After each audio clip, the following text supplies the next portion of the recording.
your positive imprint. Stories are everywhere. People and their positive action inspire positive achievements. Your PI could mean the world to you.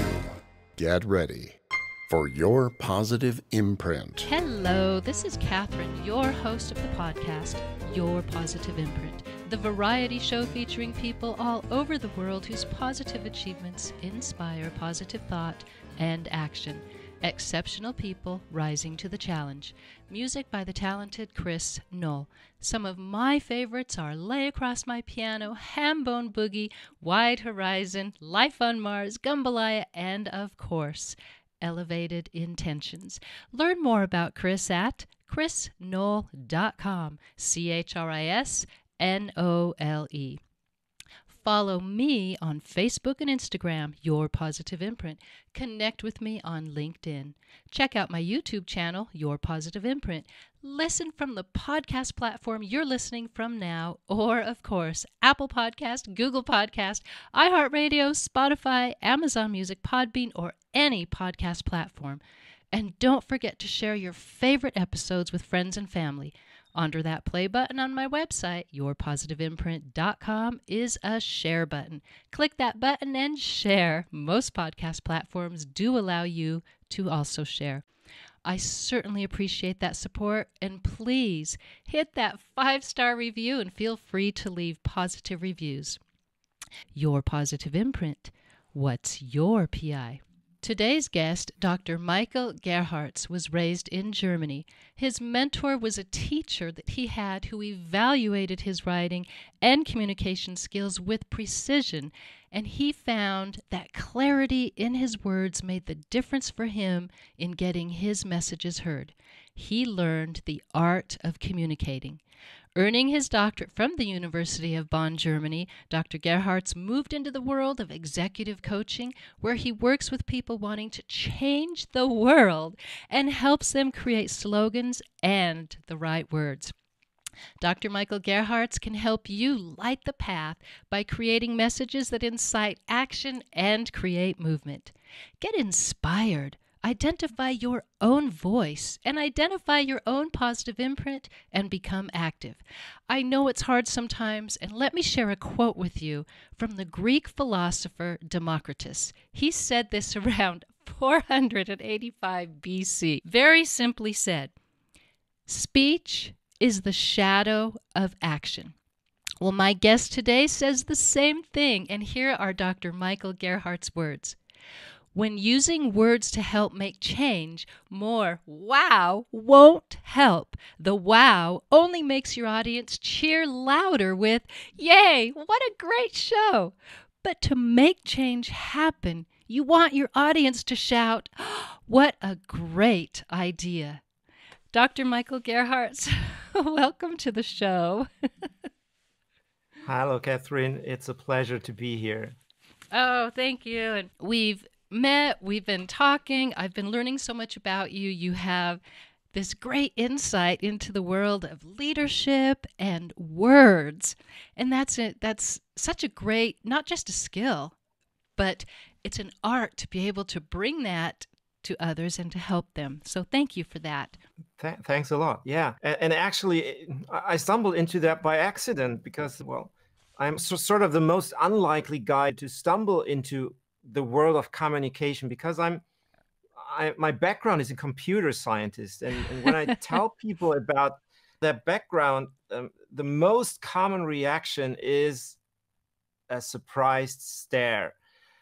Because, aren't computer scientists supposed to be the pale guys sitting down in their cellar, hacking all the night through, eating pizza and running away crying when someone speaks to them? Well, apparently not. At least I don't identify with that sort of image of a computer scientist.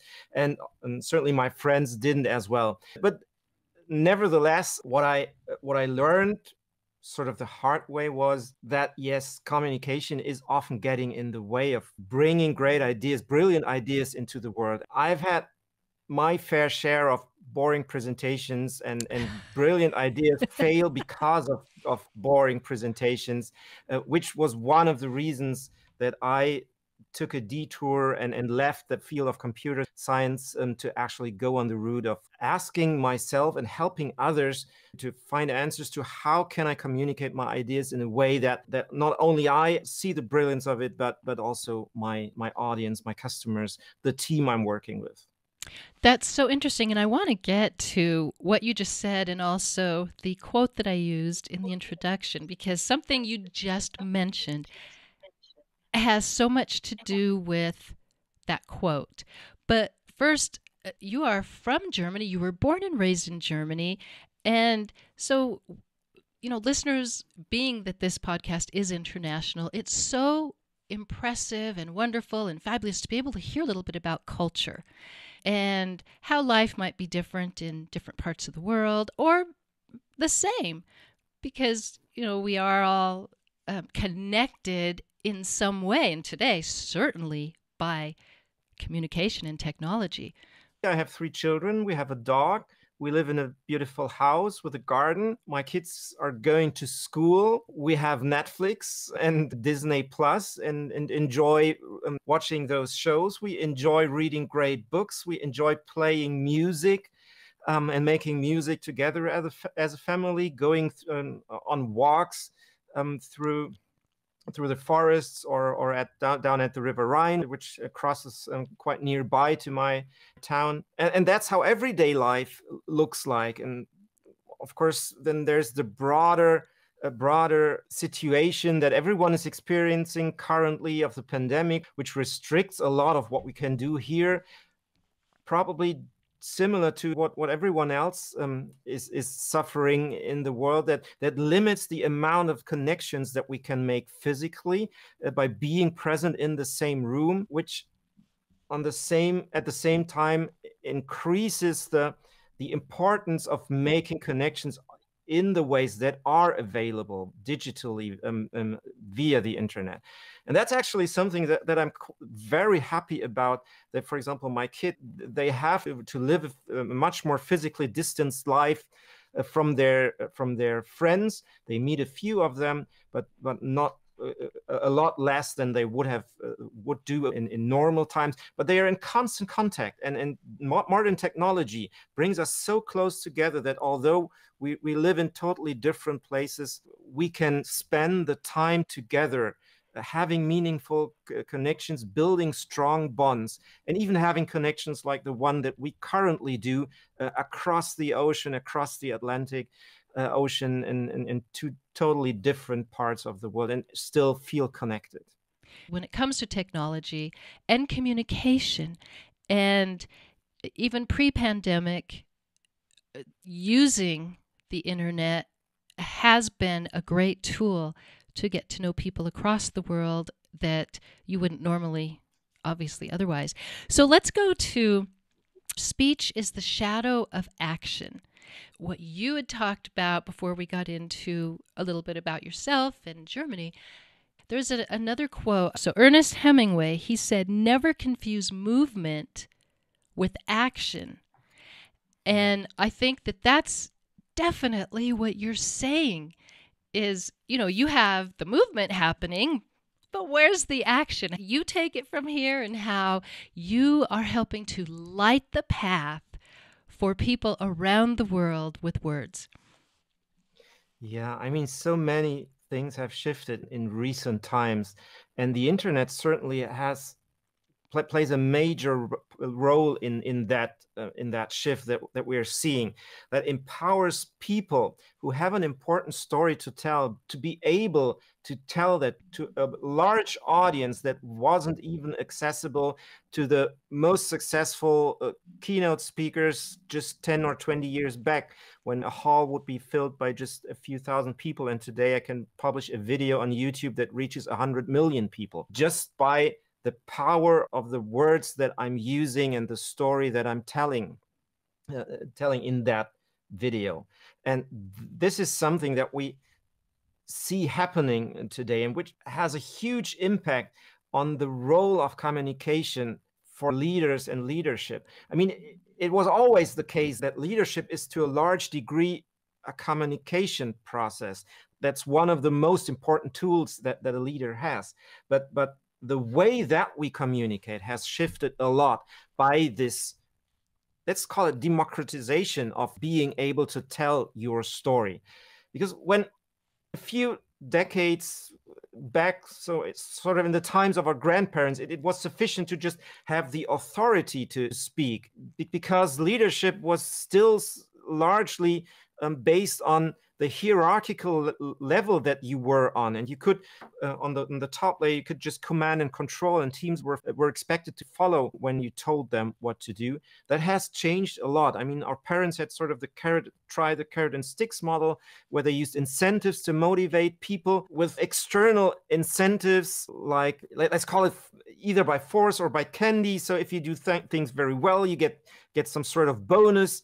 But that's all external. And what has shifted today is that we have an abundance of people who are able to tell a story, that we can choose to which stories we attach.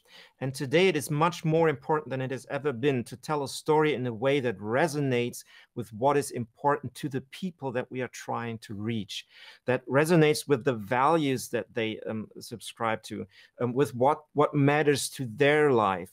And when we fail to do so, when we still just consider giving a speech as giving it, rather than thinking that through to the end, that is the purpose of a speech is not to give it, but to be received by the audience, and even more to incite action, and change their minds so that they feel inspired to take action. And when you still get stuck in the stories that you tell from your own world, only bragging about the things that are awesome from your perspective and not resonating with what's important to your audience, relating it to their life, then you're going to have it to confront a much more difficult time in the future. And trying to resonate with what's important to people's lives will lead us to a much more valuable team than we would have if we just stick to forcing them to what we want them to do.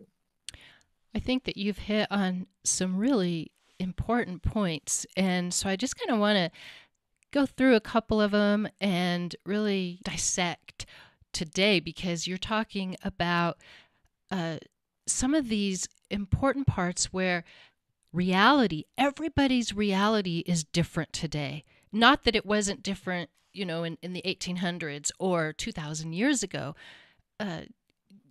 but realities are different. And how do we reach those realities so that those people understand, as Democritus said, and what you said, that's the first part of the wow, but that's not the entire wow, right? You get right to the heart of the matter with that question. That is really the crucial shift that needs to happen. When we relate that to a great movie that we are watching, what great movies do with us is that they allow us to live another person's life, a life that we would never be able to live ourselves, that we probably wouldn't even dare to live there. But anyway, by looking at that person, we get to live that life. So, and what happens is that although we look at the hero, what we see is us. And that's the big difference between a speech that resonates and one that doesn't, because the latter, although they might tell a similar story, the latter, while talking to themselves, we never get through over that threshold to seeing us in their story, because they are so focused on themselves that they forget to open the door for us to project our life into their story. And a few years back, that was sufficient, probably. When attention is something that you can buy, like in the 70s and 80s, where everyone was basically watching the same program, and we could just buy the attention of our audience by buying the advertisement slot before the news, or a large one-pager ad in a magazine. That's all we needed to do, because when attention is scarce, when selection is scarce, we just need to be the one who's front and center to their eyes. But we don't have that situation anymore. So what we need to do is to find a way to get the attention of people who aren't willing to pay attention to something that has no importance for them. And that means that people who have an important story to tell, who have something, who have a product that actually has an impact on their life, whose style of leadership is actually attaching to what matters to their team as a person, has a much higher probability of getting through. And that bridges back to where you started your question, to what do we need to do when we want to shift that perspective and get from just telling a story from our own limited worldview to telling a story that relates to our audience's lives. And the thing that actually has changed a lot, that today we need to actually level up our ability to show and find empathy for others, to see the others and to find the others, which is also in a way a very old finding. It's nothing new, that before talking you need to listen. And when you want to when you want to reach someone, when you want someone to look to see you, the easiest way to achieve that is to see them first, to give them the feeling of I see you, I hear you.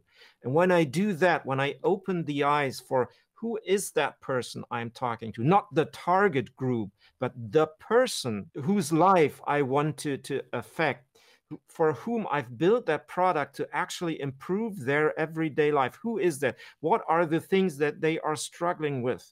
So that I have a chance of getting specific, telling stories about a life that they can relate to, they see themselves in, so that when I tell my story, they look at me, but they see themselves. That's where the most effective stories are to be found today. I love listening to you and how you phrased everything. You can get visuals, and your words are the way you communicate it is just perfect for understanding. And you mentioned the word empathy. So not everybody has that. How, as a coach in communication, how do you teach empathy, or can you teach empathy? Well, first of all, I'd like to get to what you mentioned, that, well, not everyone has empathy. I mean, I tend to doubt that. There might be some medical conditions like sociopathic behavior that people actually aren't physically able to show empathy. But that's the vast minority of people. The vast majority of people actually is able to feel empathy. If we are able to feel anything, we are able to feel empathy. I like that. I like that. The thing that we are not used to is to look through different, so to say, different glasses, to change our perspective, to actually stand up from the table I'm sitting at and changing it around. For example, Amazon uses for their product. That's probably one of the reasons why they're so close to what their customers actually desire, is because they, in every meeting, they have an empty chair there, and that is reserved for their customers. Starbucks does the same. They even have mentally added 2 chairs, one for the customers and one for the employee. And whenever a decision is about to be made, they will ask themselves, will that make my employee and my customers proud? And if it doesn't, then there's reason to discuss that. There's reason to ask yourself, why am I doing it if not for the people I seek to serve, and with the people that help me to serve those people? Because those are the ones that I should make proud. And if I manage to do that, the rest, especially the bottom line, will take care of itself. One of the most important things that I do when I work with clients is that I, first of all, listen to their story, try to have them say it in their own words without the marketing department intervening or without the public watching whether every word is just perfect, and then asking questions. That's probably even more important than the first one. Asking questions, the obvious ones, the non-obvious ones, but also, and that's probably the most important of all 3, the 2 obvious ones, the ones that you don't ask maybe anymore, or that your team doesn't dare to ask because you're the boss, and that they don't dare question you, or you just fear the answer of What happens when the answer is not as we wish it to be? But that's actually necessary work if we want to reach our audience. We need to ask the question because they're asking it anyways. And today, choice is so wide that they're going to find an answer that is more suitable to them than ours that they probably won't like. So if we don't ask it, our customers will ask those questions. So that it's important that you are the first to ask you the question: how does it relate to my audience? How is it perceived by them? And that's the third step. That's really a consequence of those two, that you change glasses, that you change seats, that you look at your own words from another person's perspective. And that's what I'm trying to do, to be that sort of mirror for them to reflect upon, so that they can see. I'm not the one who tells them what are the right words. I'm just trying to make them see what their words are doing to the persons they are trying to reach. That is just so phenomenal that we have people like you who have the communication and the words, because not everybody had, like you said earlier, not everybody has the words. And there's countless people in history that have talked about that sometimes we have to be their words because they don't know how to put what they want to say into words. So let's talk about Light the Path and what you're doing. But first, is there anything that you want to add that that you weren't able to share, that you really want to bring into this conversation that we're having? I'm totally confident in the way that you guide us through that conversation. I'm super happy with how you extract the most important things. So I'm just curious of where you are leading the conversation next. Oh, okay. Well, so now I want to talk about the world of perspective, because you just raised some really awesome parts of everybody's reality are the perspectives. You are a renowned international speaker.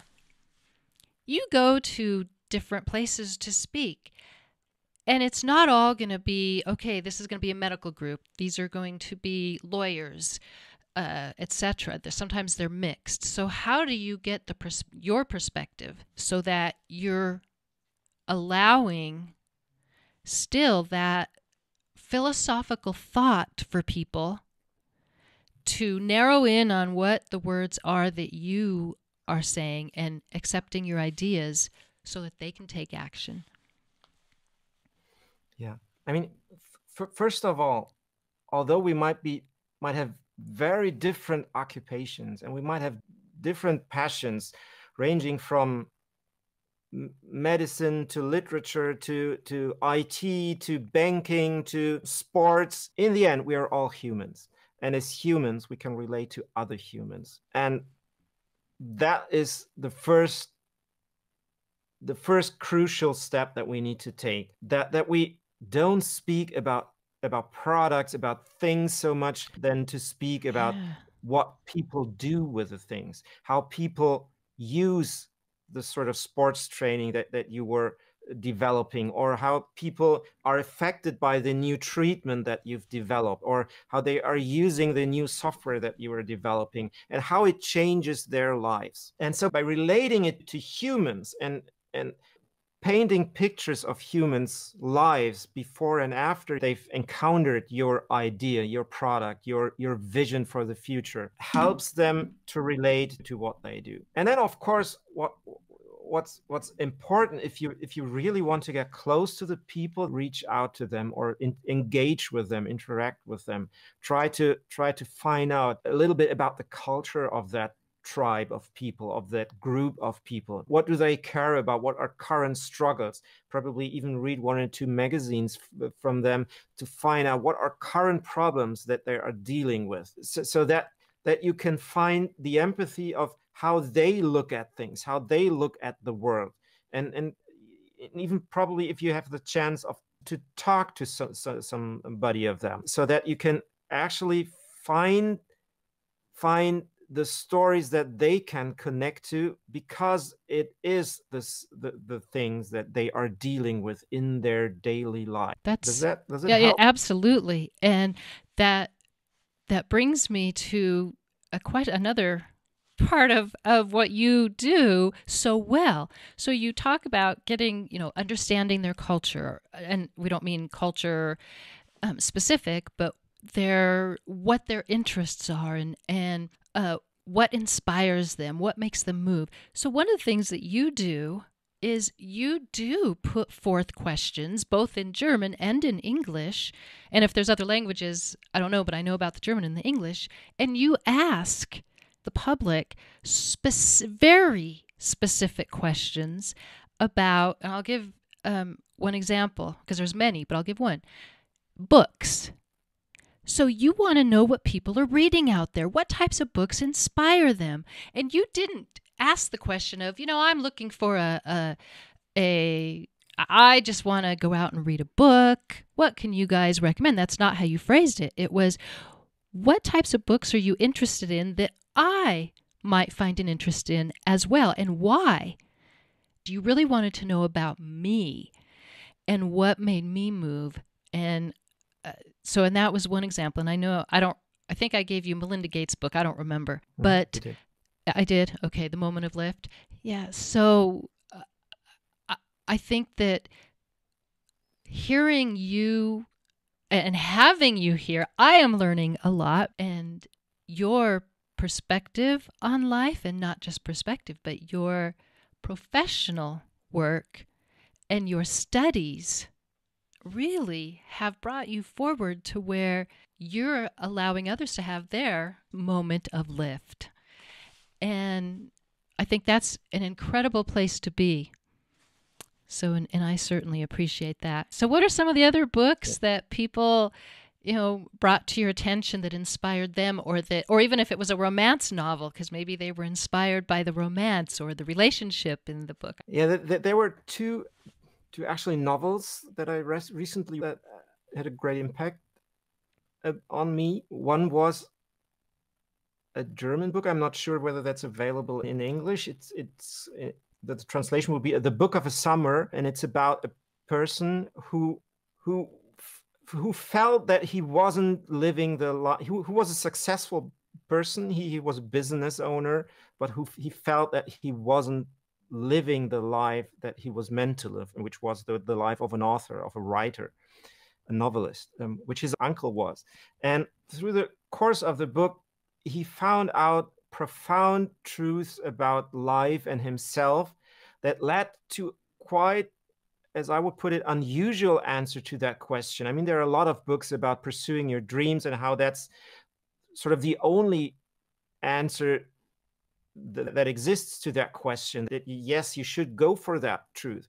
But he found actually a surprising answer to them that might be much more tangible for a lot of people out there who just feel that there is that dream, but who also feel that it might not be that they are Picasso, who is solely focused on his art, or Hemingway, who is solely focused on his writing. That's also not them. And that was a very pleasing story for me. And the other was by Celeste. I don't know how her last name is pronounced. The book is Everything I Never Told You, which is about sort of love going wrong, the love of parents for their children going wrong, and it's about two parents who try to enable everything they didn't have during their upbringing and their life, and making that happen for their daughter. And in doing that, out of love, missing to see her as the person that she actually was, with the needs that she actually had. And that was a really moving book for me that was recommended to me recently. Well, I'm so glad that you're diving into some of those books. And I find my podcast, when I meet people like you and others, I find the people I have just so inspiring. And some of the things that they say are, I will have maybe a paraplegic or an amputee on the show, and they say, that's not what identifies me. And what identifies me is the work, the things that inspire them, and that they are able to, work and inspire others, and that just really makes my day shine and makes me feel like I am providing some great content to people. Talking to you and hearing all of this has just been enlightening, and certainly will help me to improve as well, and I know my listeners as well too. So now you have a podcast. And so I want you to be able to share a little bit about that podcast, because it really is a fabulous podcast. I love it. Thanks. So to me, it appears that I'm just thinking out loud, although, of course, I try to make it concise. And I deliberately chose the format of 2 minutes twice a week, because I feel that we have an abundance of podcasts. We have podcasts that specialize on the things that we currently do, in diving deep into specific stories and showing the human side. But somehow I felt that we have a lack of podcasts that do the opposite, that really are there to fill the gaps in between those podcasts, or the way between here and the bus stop, where I just need that extra kick before I dive into that meeting, where I just get that extra stroke of let's call it insight, that provides me with a different perspective on the things that I normally do, and makes me stop to ask myself, might there be a different way? And that's what I try to do, to show you a way that might be different from what you currently do, and invite you to try that out, and to have a look at whether doing things a little bit differently than you normally do that might just increase the impact and get you the influence that you deserve. Well, it's been great. So if you want to give the title. It's called Leaders Light the Path. And in any podcast platform, there's a website. You can just visit leaderslightthepath.com, or visit my website, michaelgerharz.com/podcast. You'll reach that podcast, but you'll also find that by searching for Leaders Light the Path on all the podcasting platforms, from Apple Podcasts to Spotify, Amazon Music, you name it.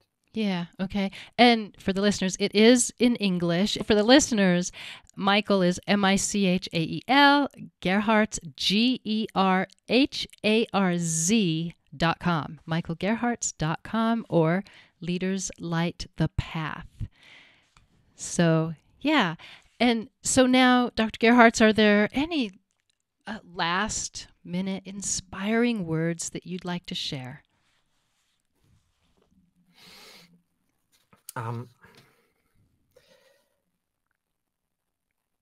Yeah, probably about a question that I stumbled across when I recognized that this year actually is going to become the 42nd birthday of The Hitchhiker's Guide to the Galaxy. My gosh! That famous novel by Douglas Adams. The radio show is actually 1 year older, but the book has been published 42 years. And as you might know, that the number 42 plays a major role in that novel, because it turns out that 42 is sort of the answer to the question, to the universal question about life, universe, and the rest. The only problem is that nobody knows the answer.